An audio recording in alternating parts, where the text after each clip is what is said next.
The final farewell. Thousands turn out to say goodbye to our fallen hero, Mobile Officer Sean Tuder. Officer Tuder, your brothers and sisters in blue will watch over your family. End of watch. A salute to Officer Tuder. A family says goodbye as Sean Tuder is laid to rest. NBC 15 News at 5 starts now.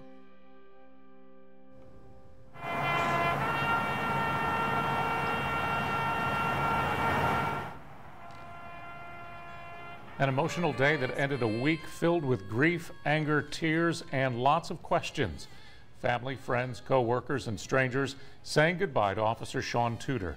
We have team coverage tonight with our team of reporters who joined thousands of people who stood along the procession route today to honor our fallen hero. But first, we begin tonight with a heartfelt message from Officer Tuder's former boss, James Barber, who called out a society that's making violence an everyday occurrence. The latest of which hit close to home.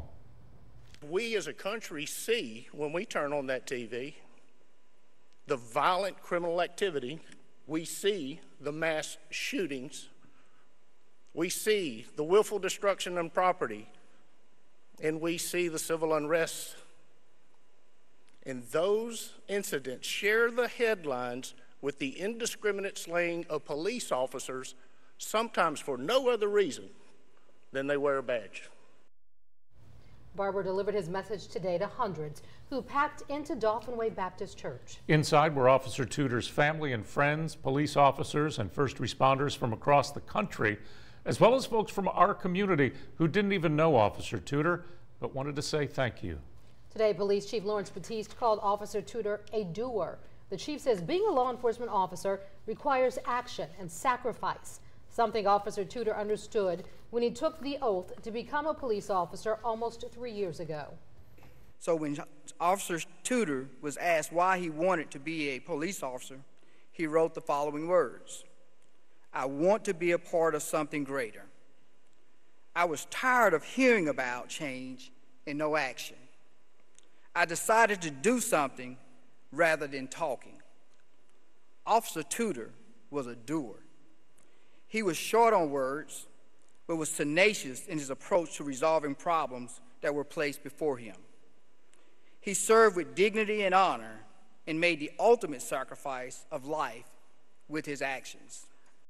Chief Batiste goes on to say his officers will go on to protect those who cannot protect themselves. Mobile Mayor Sandy STIMPSON was first of the speakers at today's funeral service.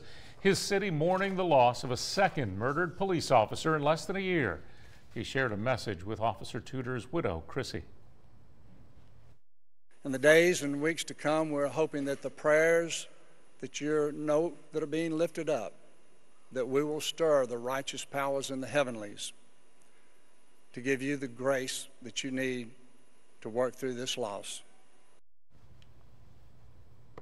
The mayor went on to say he hopes the death of Officer Tuder will change the way many people look at law enforcement. He asks that we all tell a law enforcement officer that we love them and support them. Officer Tuder was also a soldier. He served in the Army National Guard. Sergeant Tuder was a standout machine gunner for the 173rd Infantry Unit. Today, his captain spoke about the kind of man he was and the example he set. Sean was an intelligent, driven, and determined soldier. He was the kind of soldier every commander or leader wants to have. Just give him a task or a problem and stand back. He'll figure it out. You didn't have to spoon feed him. You didn't have to color it for him. Tuder was set to go into Special Forces training next month, something he wanted to do since he joined the National Guard. Officer Tuder's widow, Chrissy, followed her husband's casket outside the church.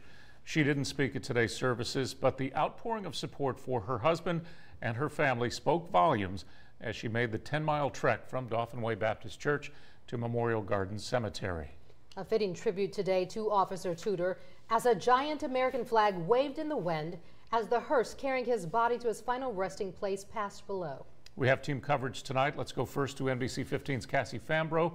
She spent the day with people honoring the officer. Cassie.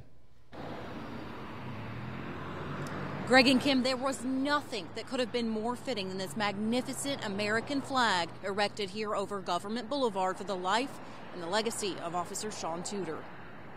Firefighters supported their first responder brethren today, erecting a flag over Government Boulevard near Knollwood, set against the blue sky, something we saw all too recently. Hundreds of law enforcement vehicles from all over passed underneath the flag. A train of unity, flanked by hundreds who showed up to support law enforcement in their time of need in a time of great loss.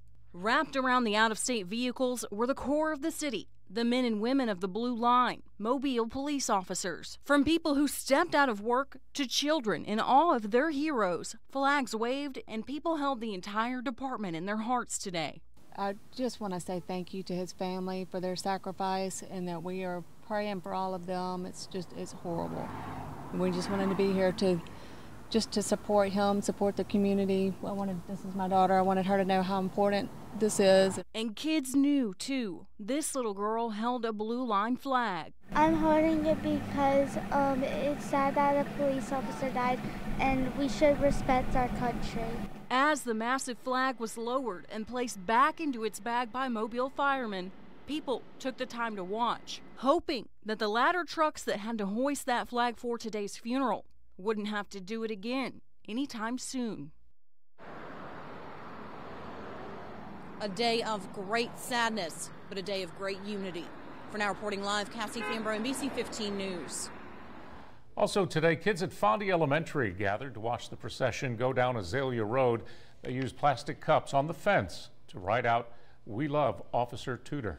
Kids held signs and balloons as hundreds of cars passed by, showing their support for the Mobile Police Department.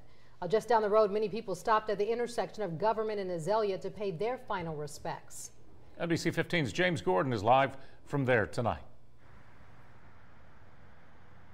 You know, this flag has been at half-staff in honor of Officer Tuder all week long. And here at this shopping center at the corner of Azalea and Government, the electronic billboard, too, has been lit up in his honor as well. And this is where hundreds of people gathered today to honor the officer. On a day like today, capturing the emotion of being here and the reason for being here was first seen by the outpouring of support. I just want to be here to show my support. I think that it's horrible, it's tragic. Deborah Childers says she just had to be here. Her thoughts are with the officer's wife. She lost her companion, and I couldn't imagine that. It's just horrible, and any way that I can, I want to show my support for not only him, not only for her, but for all of the cops in uniform. Like in many places throughout the city, today school children lined the streets in honor of Officer Sean Tuder. Here at Azalea and Government, we saw the signs, the smiles, and the faces of peace. Others in the crowd repeated the message of hope and support for the men and women in blue. They're there for you. I mean, well, ask yourselves, where would this place be without cops? Where would we be? Where would we be? A message all of us can learn from on such a somber day. We're live in Mobile. James Gordon, NBC 15 News. James, thank you. The procession ended at Mobile Memorial Gardens, where Officer Sean Tuder was laid to rest. Let's go now to NBC 15's Nicole Fierro. She is live from there tonight. Nicole? Greg and Kim, thousands of people filled this hero section of Memorial Gardens to say their final goodbye to our fallen hero. Soldiers, officers, loved ones stood in complete silence, yet emotions on faces spoke volumes. I watched officers wipe away tears from their face before facing Officer Tuder, one of their own's casket. Hundreds saluted their hero and his wife, Chrissy, as she walked towards the hardest goodbye of her life. Bagpipes played Amazing Grace, then a 21-gun salute and doves released to honor our fallen hero. A solemn ceremony fellow National Guard soldiers tell me they never imagined they'd have to go to for Sean or any of their military family. I think it's words can explain. Everybody's very heartbroken about it in our unit. I see Mobile very supportive people on the roads. It means a lot to us. And just feet away from where Officer Tuder was laid to rest lies another fallen hero, Officer Justin Billa. Hundreds of people here today were also in this same spot just 11 months ago. Complete devastation and heartache, those are understatements for how so many people feel today. Reporting live here from Memorial Gardens, Nicole Fierro, NBC 15 News. Nicole, thanks. Today on our NBC 15 News Facebook page, we asked what you would say to Officer Sean Tuder. Here's a few of the many comments we got. Terry Nolan Schlotman writes, "You are truly a hero. No words can express the sorrow I have. Rest in peace, Officer Tuder. May your legacy live on through others." John Hilbert writes, "A grateful city can never atone for the sacrifice you made, but at least remember you for having done so." Jerry Watson says, "Go rest on that high mountain with Jesus Christ." To leave your message, visit our NBC 15 News Facebook page and add a comment. We brought you 4.5 hours of live coverage today from the funeral service this morning until Officer Tuder was laid to rest. We were on air with you as everyone gathered to say goodbye to our fallen hero. Now, for all of our coverage of the passing of Officer Sean Tuder, visit our website, mynbc15.com. We'll have much more on this final farewell tonight on NBC 15 News at 6.